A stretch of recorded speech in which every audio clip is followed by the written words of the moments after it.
Welcome to CoBB, Conversations on the Business of Brands with Sudeep Chawla and Sharavana Raghavan. Okay, Sharan. So I think it is time to welcome our listeners to part 2 of the discussion that we started the last time around about rural distribution and how do you sell to India and Bharat. Yeah. Before we go ahead, and I think we promised our listeners that we will dive deeper into some of the aspects, give some of the examples. Let's just summarize some of the key principles that we learned in the last one. Okay. Right. And this we learned by some of the observations that you shared, that if you want to win in Bharat or in rural India, you should not treat fragmentation as a problem. You must embrace it. Right. Don't try to build scale very differently. Here, scale is through small purchases, buy-ins and sell-ins that you do to different shops. Design for affordability and delivering value. And last but not the least, it is all about riding on the trust. If you're able to Absolutely. create trust, then you will be able to create penetration. Yes, sir. Right. So again, lovely principles. Thank you for sharing them, Sharan. Now, we learned these principles because we started from the pretext that rural distribution needs a very different lens. Now, this different lens, I would want you to talk about various examples that will give our listeners a little bit of practical wisdom of how some of these principles have been applied by different brands. Right.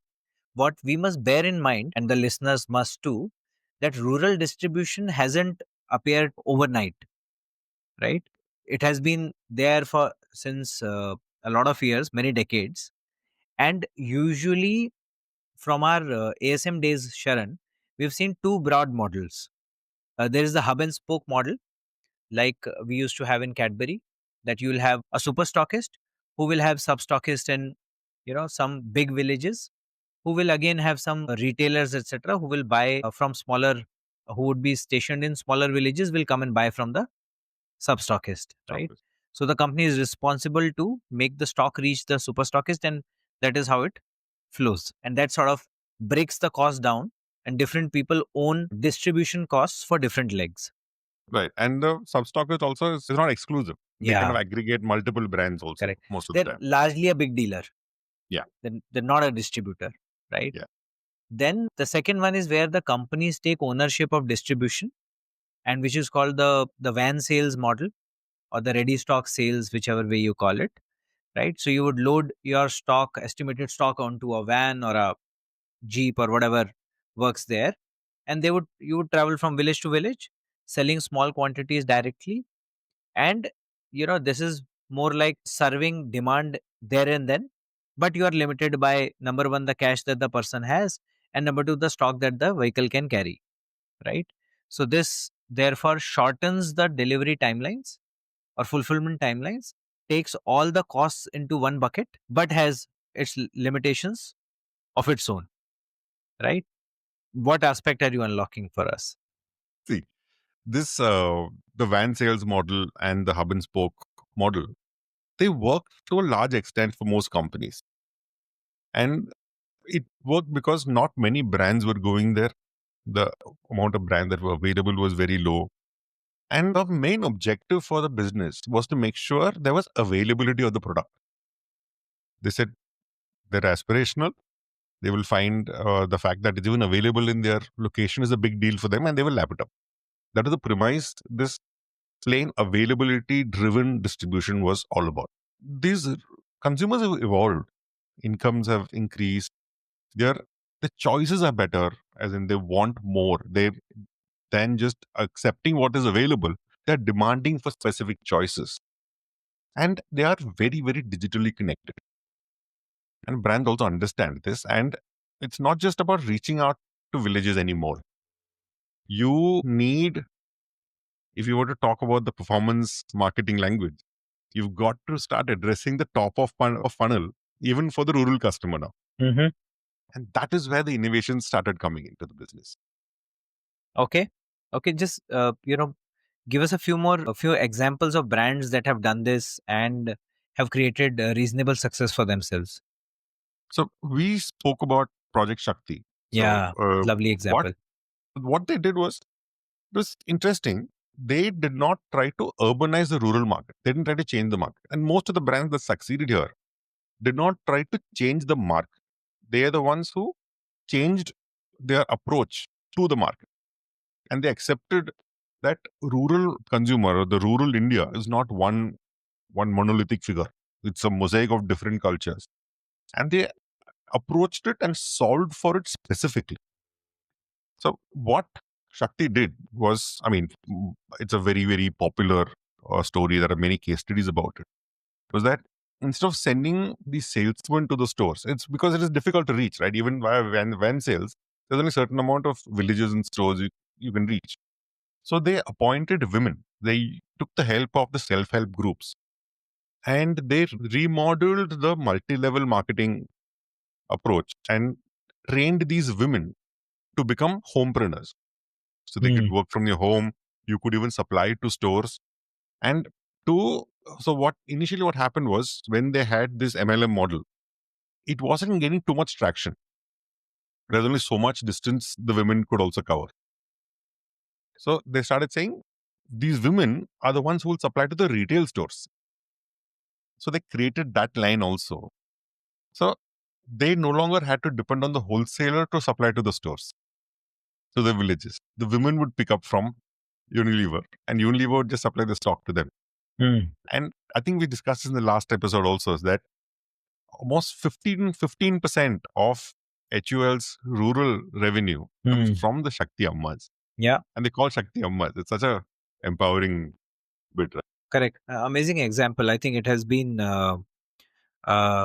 has been discussed multiple times, and it goes back to your point saying that it is the trust and not the trucks that becomes the coinage in rural India. Right, right. So, have you heard of Coke's Parivartan? I've heard fleeting mentions of it, Hmm. but I haven't seen too much discussion around it. So I don't think it's very well discussed or documented too much. So I think it'll be interesting one for the listeners also. Is that when Coke realized just making the products available wasn't driving sales. Because you remember the Thanda Matlab Coca-Cola. So people were asking for a Thanda, Yeah. not necessarily Coke. Yeah. There was no top of mind recall for the brand. And people would make do with anything. And this is a category where there were so many local, rural, regional players. They could just be available. And the only way Coke knows to do this is by putting up coolers. And you and I know from our Cadbury days how difficult it is to maintain the hygiene of a cooler that we put up. Yeah. So just for the benefit of the listeners, so when Cadbury supplies a refrigerated visibility cooler to a store, you give it there because you don't want the chocolate to melt. But what do the retailers do?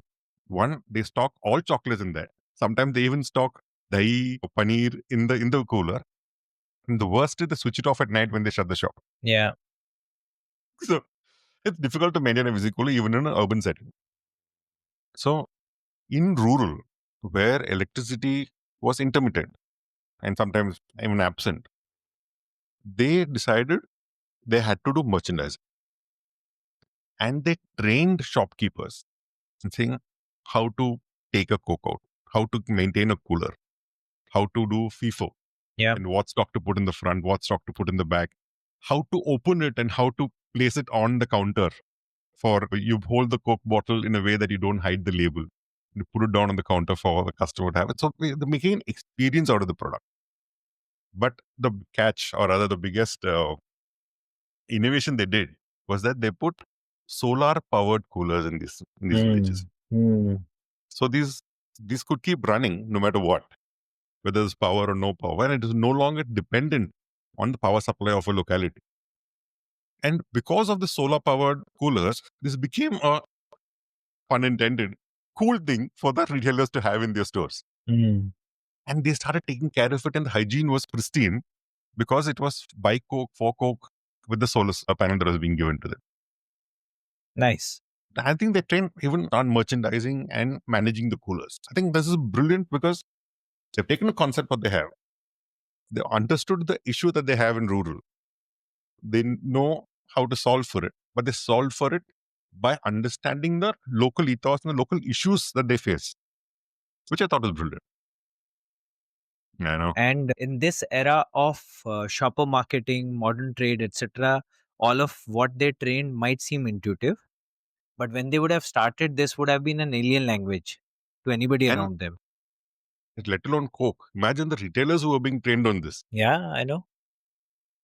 You would have I had know. the experience at Pidlet also, right? With carpenters and plumbers, Yeah, of course. Any company, I think that operates in the pioneering space would Mm. identify some key issues that their trade or their customers are having, and will find ways to try and educate, enable, empower, etc.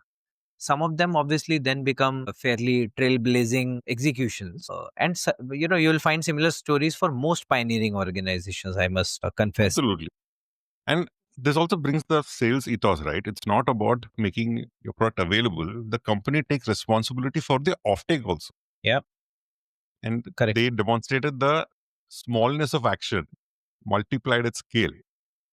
correct, That is how you win in rural India. correct, correct. And also, the fact is that, like you were saying, they did not try to fix the rural. They understood the rural and then went with the flow. Absolutely. Okay. Absolutely. Okay. And the ones who succeeded, basically they fit solutions to the problems that existed locally. And it really comes down to the summary started with, right? Embracing the smallness and scaling through trust. Once you have them on board, the Shakti Ammas, then people don't doubt the brand anymore. It's almost like the trust is implied to the products that they sell. And the decentralized execution. This cannot be something that's controlled centrally. It can be ideated centrally, but execution has to be decentralized. And all the communication that they did, including the Shakti Amma, Project Shakti, was all of it was localized. Hmm. And everybody is allowed to talk in their own language, which a lot of brands hold sacred. Correct. Correct. And in contrast, the ones who failed. The ones who thought showing them South Bombay images in rural India will make the product aspirational for the villagers, and people who thought upselling was the way to grow. And basically, the ASMs who tried to meet their quarterly targets by bullying their distributors, because it's only about making a product available, right? If you don't think beyond that, you will shut shop and leave. If you haven't already, you will very soon. Sure. And that's what happened to most people who said, I cannot crack India. So many companies have left, right? Saying, I can't crack India. Yeah. Yeah. These are the ones that they do not, they want to retrofit a foreign solution to a completely different problem that exists locally. And I think rural presents a great opportunity to brands because there are so many unserved, underserved outlets. Somehow, while you may be able to get the first distribution done, you have to have this cycle that churns out demand week after week, month after month, for you to be able to gain from it. Otherwise, you will bleed. Absolutely. Hmm. Absolutely. Okay. Okay. Fair. So now all the examples that you gave thus far, Hmm. Coke and HUL, HUL. etc., are MNCs which were national giants, and then they had the heft and took the initiative to adapt to rural markets. Right. What you haven't spoken about are the real masters of rural distribution, which is the local brands, right? That don't have to really work hard to adapt because they are the ones who originate from those areas, the hinterlands. That's actually a very, very important distinction there. So, and possibly because they don't start with their traditional rule books, right? And their rule books come out of where they are originating from. Everything about them is built from the scratch, right? Which usually Absolutely. for Bharat. So, do we have examples of some of the heroes that come from this side? Of course, don't we? So these are the brands that all the regional brands that we come across are ones that are built from they call the son of the soil, right? These are Yeah. brands of the soil. Yeah.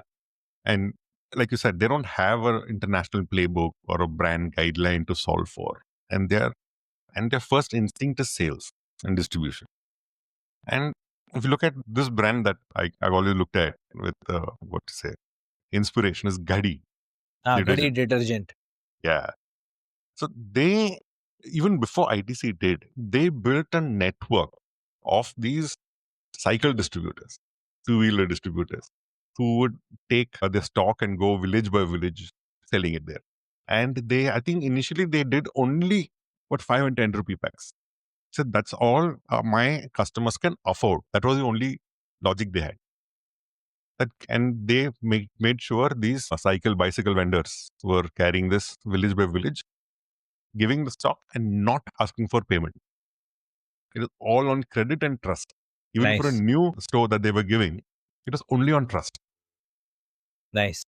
And they built this rural network so strong because of this. Sorry. And it is what? It's the number one detergent brand in India? Yes, I think by volume they are. I think they dethroned Jewel brands. And the thing is, they became number one by not outspending levers, which they can't. They just did it by outserving the market better than even levers could. And I found I remember their line, that was also quite interesting. So while it used to show that a lab of sorts where, this powder is being formulated, their line was, "Pehle इस्तेमाल करें फिर विश्वास करें, use before you trust." Right? I found it very interesting that they're making a claim and then they're saying, "Try us and then trust us." It's a very different way of talking to the consumers. But it's a very similar way, like any businessman talks locally, like a trader who talks to a customer. This is the language they will use. Correct. I agree. 100%. That's a lovely point. So apart from Ghadi, another one that comes to my mind is Parle-G. It's an icon in urban lower SEC as well as entire rural households, right? Oh, yeah. So, in fact, their wholesale and retail reach for a biscuit brand is pretty unimaginable. I don't know the exact numbers, but I remember the story about Parle-G. I'm not sure exactly when this was, but there was a bit of a drought, proper drought, which happens in most markets. Yeah. So when there was this drought, most companies held back distribution, saying there will not be rural demand this year. What Parle did, though, was it's across the Hindi-speaking belt is what this was. They increased their distribution. They're saying because of the drought, it is not their consumption that's going down, it is their ability to pay that goes down because of the drought. So give them credit, just supply. And they will pay you back whenever. And they, because of this, they got into places where other brands ideally should have been. But Parle-G just became the cultural icon at that time because they were the only one available. Others had simply vacated it because of a drought. Yeah, this is powerful actually. And two more things, Sharan. One, I think they've held this 2 rupee, 5 rupee price point for I don't know how long. They found a way to hold on to it by economizing their packaging significantly. Try opening a Parle-G pack, you will find how tightly it is wound. Right? It's also amazing how they are able to make this reach all parts of the country, while the biscuits are quite risky. They break during transit. Yeah. For them to find a way to make it reach. I remember when I was managing eclairs, we were trying to construct a shadow PNL for Parle eclairs. Okay. Yeah, and we were trying to see what all do they do. I was surprised to see, and I then understand where is it coming from. Parle eclairs, which was one fraction of Cadbury eclairs volume, had 16 or 17 factories across India. Right, and that is where, because it was coming from the Parle-G lineage. Parle-G would have at least 25, 30 factories across India. Yeah. So almost every state has a factory within an arm's reach. Right. So since you said distribution is their main thing, they've solved for distribution and kind of made their company amenable to it. Yeah, because look at a value biscuit level, right? Because it's voluminous. The logistic cost goes through the roof. I think they have a principle of either they will not distribute the product beyond 200 kilometers of the factory or 250 kilometers. They have some logic like that. Nice. That's how they set up those factories. You're right. They have nice. Huge number of factories just for these single products. And I think by doing what they did, like you were saying, distributing during drought, they found opportunity to imbibe themselves into the fabric of rural India.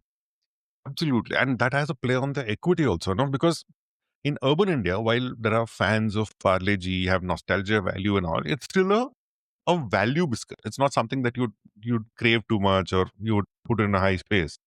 But I was doing some research on food in rural India.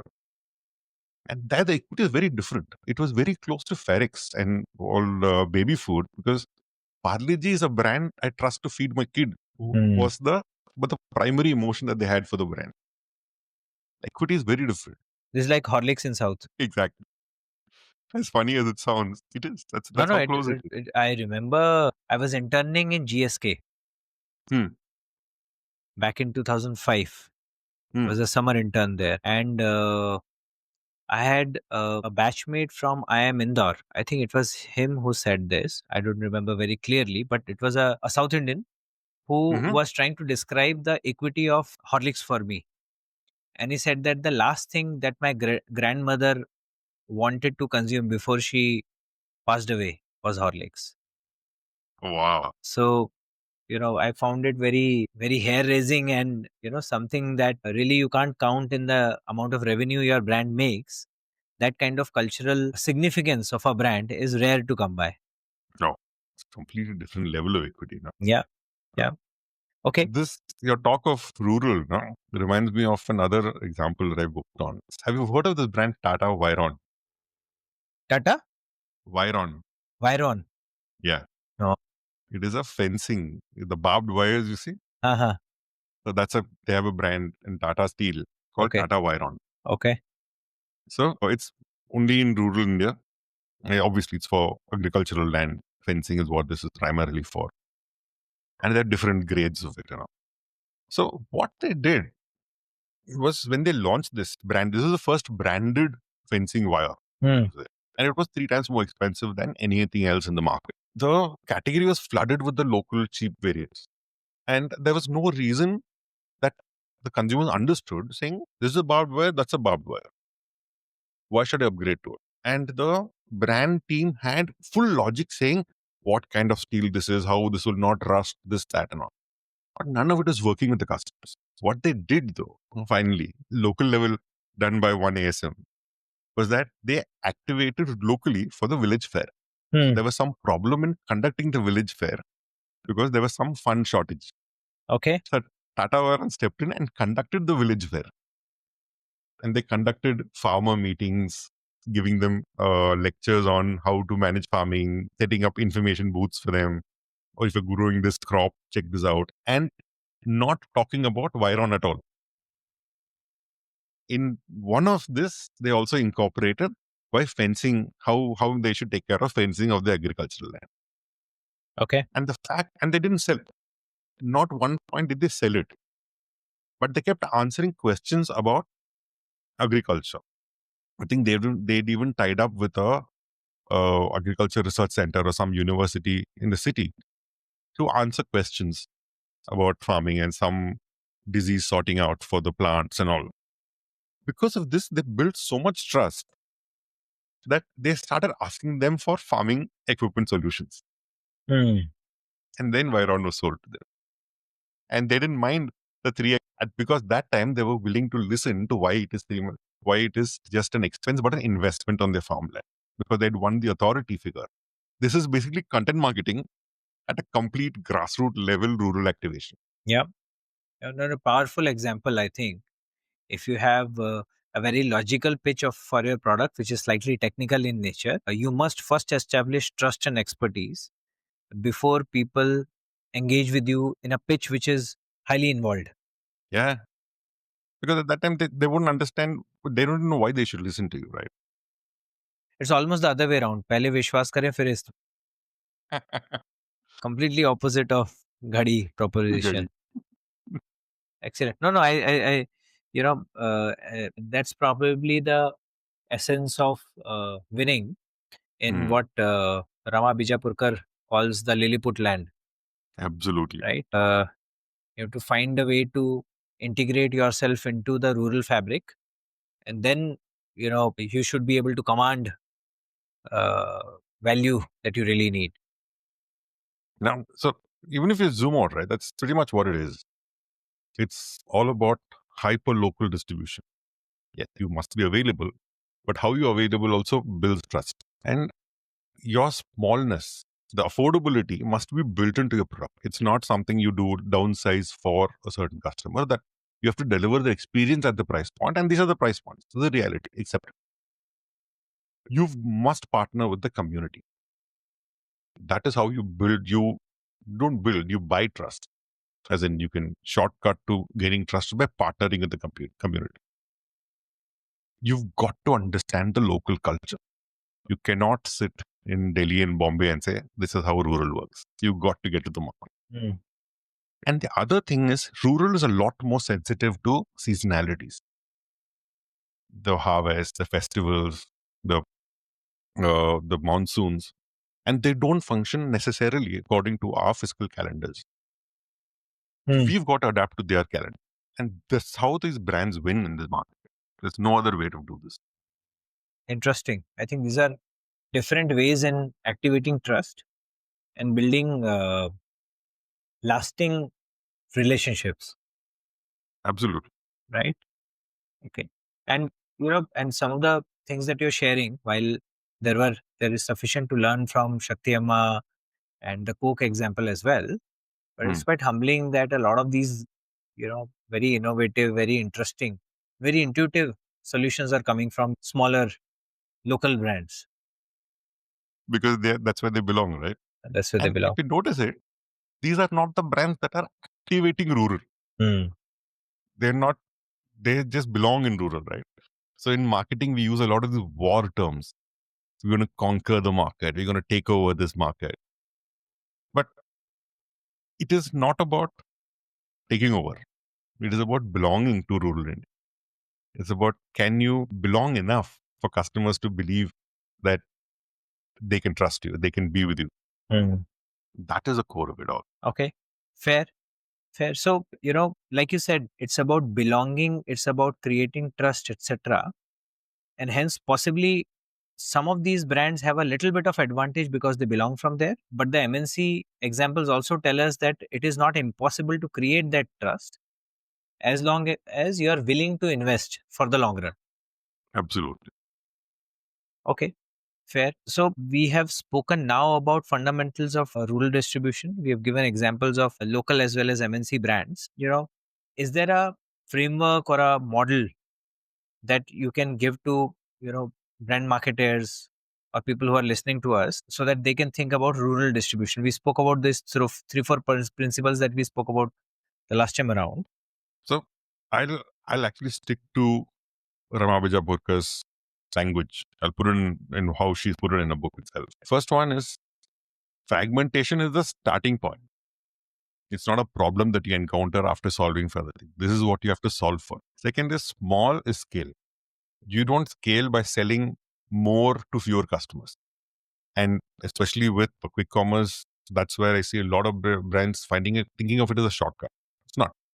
You scale by selling smaller bundles to millions of micro consumers consistently. If you think of it, this is what Byron Sharp also says. It is your light user and your trier who the ones who drive growth for you. It is not your heavy user. Third is, trust is the infrastructure. Everything you do there in rural is built on the trust that you can develop. It's not about the other physical infrastructure. Those issues can be solved for if you can build trust. Yeah. And affordability is the design. It is not about discounting it. You've got to be affordable, accessible to them first. You can't be cheap. You have to build sufficient value. Absolutely. And the fifth one is what I really like, right? Belong. Don't try to conquer. Because the one, when you go try and capture, you're doing so with what you already have. No, you got to let it sink into you first. And you got to treat it as a community, and you must want to belong to it before you can succeed in it. No, fair. I love these principles. I think you've repeated and expanded on what we spoke about the last time around. And I think these examples go a long way in bringing all those principles alive. So it's all about not trying to impose brand's way of working on Bharat, rather understanding Bharat's way of working, and then finding brand's way of following it or integrating into it. Absolutely. Absolutely. I think that's Excellent. pretty So much what it's about. love it, Sharon. This is something which possibly answers a lot of questions that people might have about some of these unexplored lands for brands that are wanting to build scale, yet want to do it in a manner that gives them sustainability and they don't unnecessarily bleed before really achieving their scale. I think these principles not only give you scale, but they will reward you with loyalty, love, as well as business in rural geography. Absolutely. Okay, excellent, excellent. So thank you for principles and no frameworks today. This is helpful, and thank you very much, Sharon. Thank you for listening to CoBB, Conversations on the Business of Brands with Sudeep Chawla and Sharavana Raghavan. Subscribe and learn more at cobcast.net.